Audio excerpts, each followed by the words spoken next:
ሰላም ጤና ይስጥልን። የወሎ ሚዲያ ኔትወርክ መብረቁ ነኝ። በዚህ አጋጣሚ ለአንድ ወር የሚፈጅ የሊቢያ ጉብኝት አድርጌ ነበረ።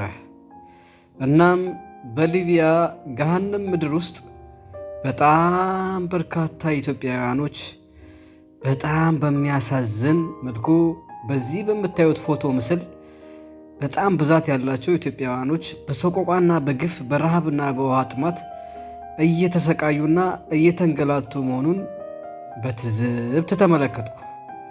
እናም አንድ መልእክት እንዳስተላልፍ ሕሊና ያስገደደኝ ማለት ነው።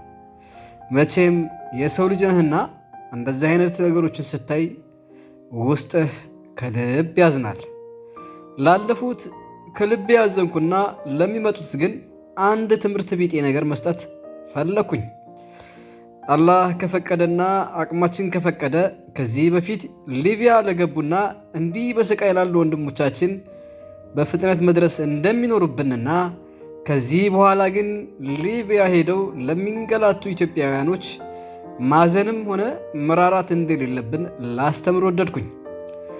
ምክንያቱም ሊቢያ የሚባል ሀገር የዚህ አይነት ድርጊት እንደሚደረግ 100% መረጃዎች እየወጡ ሳለ ነገር ግን ኢትዮጵያውያኖች ጆሮ ዳባ ልበስ ብለው ከተጓዙ በኋላ ልክ ሊቢያ አስከፊዋና አስፈሪዋ ምድር ላይ ሲደርሱ አሁን ደግሞ ተመልሰው የኢትዮጵያውያንን እጅ ይናፍቃሉ።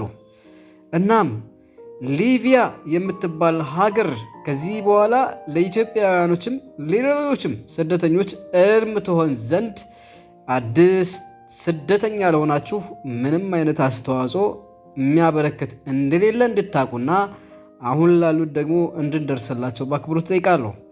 በጣም የሚያሳዝነው ኢትዮጵያ ሀገራችን እኮ ከዚህ የከፋ አይደለም እንዴ? የሚበላ የሚጠጣና የሚለበስ የመኖሪያ ቤት የቸገረው ኢትዮጵያውያን ከስንት አንድ ነው የምናገኘው። ነገር ግን በዚህን ደረጃ ስቃይና መከራ ለአመታቶች እኔ እንኳን በተወለድኩበት በቀላሉ ለ16 ዓመት ነፍስ ካወቅኩ ሰዓት ጀምሮ ሊቢያ የምትባል ምድር ከቶ በጣም እፈራታለሁ። በወሬ ነው ሄጃ ይቻት አይደለም።